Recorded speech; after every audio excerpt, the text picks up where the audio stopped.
Hi friends, welcome to தனாதன் விதி. இன்றைக்கி நம்ம சேனலில் என்ன பார்க்க போகிறோம்னா, இன்றைக்கி ஒரு சூப்பரான சாப்பாடு தான் செய்ய போகிறேன். என்ன சாப்பாடுன்னு பார்த்தீங்கன்னா கலர்ந்த சாதம் தான். என்னன்னு பார்த்தீங்கன்னா தேங்காய் சாதம் செய்ய போகிறேன். எல்லோரும் தேங்காய் சாதம் செய்யுங்க. இப்போ நான் எப்படி செய்கிறேன்னு பார்க்கலாமா?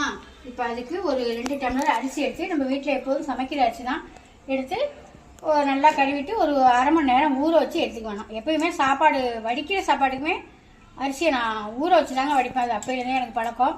நீங்கள்லாம் எப்படி வடிப்பீங்க? அப்படி ஊற வச்சு வடிப்பீங்களா, ஊற வைக்காமல் வடிப்பீங்களான்னு கமெண்ட்டில் சொல்லுங்கள். இப்போ இதை கொண்டு ஊற வச்சுக்கலாமா? ஊற வச்சுட்டு அப்புறமா பார்ப்போம். தேங்காய் சாதத்துக்கு இப்போ அரிசி ஊற வச்சோமா, அந்த விசில் ஊறுறதுக்காக அடுப்பில் வச்சுட்டேன். அடுப்பில் வச்சுக்கிட்டு இப்போ வந்து பயிர் தான் வறுத்துக்கிட்டேன். பயிர் வறுத்து இது எதுக்குன்னு பார்த்தீங்கன்னா, வறுத்த பயிர் ஒருத்தவங்க கேட்டிருக்காங்க உடச்சி, அவங்களுக்காக தான் வறுத்துக்கிட்டுருக்கேன். இதில் என்ன நான் செய்கிறதுன்னு கேட்குறீங்க. இதில் வந்து வறுத்த பயிரில் வந்து கஞ்சி வச்சு குடிக்கலாம், துவையில் அரைச்சி சாப்பிட்லாம், ஊற வச்சு பிள்ளைங்களுக்கு புட்டு மாதிரி நம்ம தாளித்து கொடுக்கலாம். அப்புறம் புட்டு செய்யலாம். இதில் நிறையா செய்யலாங்க. இதில் வறுத்த பயிரில் நிறையா செய்யலாம். ஊற வச்சு பொங்கல் செய்யலாம்.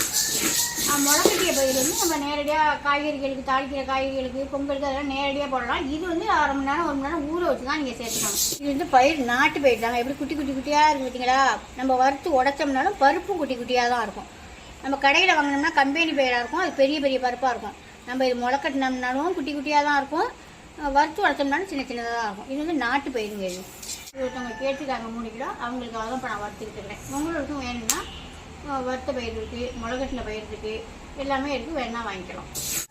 சாதம் குக்கரில் தான் வச்சேன். 3 விசில் விட்டு டக்குன்னு விசிலை ஓப்பன் பண்ணிவிட்டு எடுத்துட்டேன். சாதம் உதிரி உதிரியாக இருக்குமா? இப்போ தாம்பரத்தில் கொட்டி ஆற வச்சுருக்கேன். இப்போ தாளிச்சிடலாமா?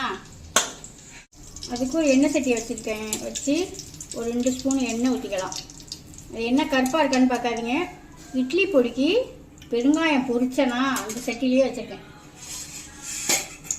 பெருங்காயம் தானே அப்படின்னு அதை கழுவாமல் அதிலே வச்சுட்டேன். இப்போ எண்ணெய் சூடாகட்டும். இப்போ எண்ணெய் நல்லா சூடாகிட்டு 1 ஸ்பூன் வெள்ளை உளுந்து, 1 ஸ்பூன் கடுகு நல்லா வெடிக்க விட்டுடலாம். ஒரு ஸ்பூனு கடலைப்பருப்பு,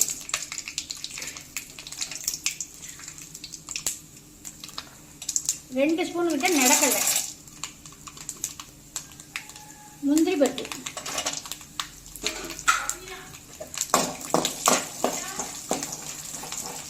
எல்லாத்தையும் போட்டு நல்லா பொரிச்சு எடுத்துக்கலாம். சூப்பராக இருக்குங்க இந்த சாப்பாடெலாம். நம்ம ஸ்கூல் போகிற பிள்ளைங்களுக்கும் செய்யலாம், வீட்டில் இருக்கும் நம்ம செஞ்சு சாப்பிடலாம். டக்குன்னு ஈஸியாக செய்யலாம். இப்போ 4 பட்டை மிளகா, 4 பச்சை மிளகா நம்ம போட்ட ஜாமான் எல்லாமே பொரிஞ்சு வந்துட்டு, இப்போ நான் ஒரு மூடி தேங்காய் மூடி எடுத்து திருவி வச்சுருக்கேன். நல்லா பெரிய மூடியாக அதை சேர்த்துக்கலாம். நீங்கள் எவ்வளோ சாதம் எடுத்தீங்களோ அதுக்கு தகுந்த மாதிரி சேர்த்துக்கலாம். இதையும் ஒரு வதக்கலாம். இதுக்கு தேவையான உப்பு போட்டுடலாம். சாதத்துக்கு தேவையான உப்பு போட்டுடலாம். நல்லா பால் உள்ள தேங்காய், நல்லா ருசியாக இருக்கும்ல தேங்காய், அந்த தேங்காய் எடுத்துக்கணும். தேவையான உப்பு போட்டுருவோம்.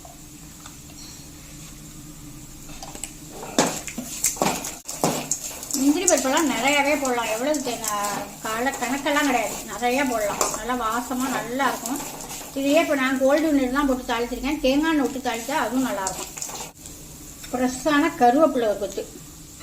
இதுக்கு தொட்டுக்க நல்லா காரமாக உருளைக்கிழங்கு, வாழைக்காய், அதாவது கிரேவி காரமாக அந்த மாதிரிலாம் வச்சோம்னா சூப்பராக இருக்கும். நான் வந்து இப்போ மரளிக்கிழங்கு தான் வறுத்து வச்சுருக்கேன். சூப்பராக மரளிக்கிழங்கு வறுத்து வச்சுருக்கேன். பெருங்காய பொடி நான் போடல. நான் பெருங்காயம் பொரிச்சேன்னு சொன்னேன்னா அந்த எண்ணெயிலே தான் நான் எல்லாமே தாளிச்சிருக்கேன். அதனால நான் பெருங்காய பொடி சேர்த்துக்கல. நீங்கள் பெருங்காயத்தூள் சேர்த்துக்குங்க. அந்த பெருங்காயமே போதும். இப்போ சாதத்தை சேர்த்துடலாம். உடச்சி விட்றாம அடுப்பை சிம்மில் வச்சுக்கிட்டு மெதுவாக கலரி விடுவோம். அதுக்கு தான் சாதத்தை நல்லா ஆற வச்சுக்கணும். சொன்னது சூடாக இருந்துச்சுன்னா சாதம் உடையும். சூப்பராக தேங்காய் சாதம் ஒன்றோட ஒன்று ஒட்டாமல் உதிரி உதிரியாக ரெடி ஆகிடுச்சு. இப்போ வந்து நம்ம உப்பெல்லாம் பார்த்துக்கிட்டு பச்சைலாம் கொஞ்சம் சால்ட்டு சேர்த்துக்கலாம். கொத்தமல்லியை தூவி இறக்கிட வேண்டியலாம். ஃப்ரெஷ்ஷான கொத்தமல்லியை 2 தூவி ஒரு கலரி விட்டு சூப்பராக இறக்கி சாப்பிட வேண்டியதான். மணி ஆயிடுச்சு. பயிர் வறுத்தேன், அப்புறம் வந்து உளுந்து வறுத்தேன் உளுந்து கஞ்சிக்கு. அதனால் இன்றைக்கி லேட் ஆகிடுச்சு. சாப்பாடு செய்யவே லேட் ஆகிடுச்சு. இப்போ 1 மணி, கரெக்டாக 1 மணி ஆகிடுச்சு. இப்போ போய் சாம்பிராணி போட்டுடலாமா? சாம்பிராணி போட ரெடி ஆகும். சாம்பிராணி போட்டு சாப்பிடையில பார்ப்போம். சாப்பாடு தேங்காய் சாதம் சூப்பராக இப்படி உதிரி உதிரியாக வந்து பாருங்க, நல்லா உதிரி உதிரியாக வந்துருக்கு. எப்போதும் நம்ம இதில் ரெகுலராக சமைக்கிறோம்னா அந்த சாதம் தான், அந்த அரிசி தான். தொட்டுக்கிறதுக்கு பார்த்திங்கன்னா நார்த்தங்காய் ஊறுகாய் சூப்பராக இருக்கும். தொட்டுக்கிட்டு சாப்பிட நார்த்தங்காய் ஊறுகாய் தாளிச்சிருக்கேன். தாளித்தோம்னாலே எந்த காயாக இருந்தாலும் நல்லாயிருக்கும். அப்புறம் வந்து தொட்டு மல்லிக்கிழங்கு வறுவல், அதில் கொஞ்சம் விடலாம். பச்சை மாங்காயும் பச்சை மிளகாயும் உப்பில் அரிஞ்சு போட்டிருக்கேன். அது ரெண்டும் சேர்த்து உப்பில் போட்டோம்னா அதை நல்லா புளிச்சிக்கிட்டு உரைச்சிக்கிட்டு சூப்பராக எல்லாமே ரெடி ஆகிடுச்சு. இப்போ சாப்பிட்டு பார்த்துருவோமா? சூப்பரான தேங்காய் சாதம், நல்ல உதிரி உதிரியாக நல்லாயிருக்கு, அருமையாக இருக்கு. இதே மாதிரியே நீங்கள் தேங்காய் சாதம் செஞ்சு பார்த்துட்டு எப்படி இருக்குன்னு கமெண்ட்ல சொல்லுங்கள்.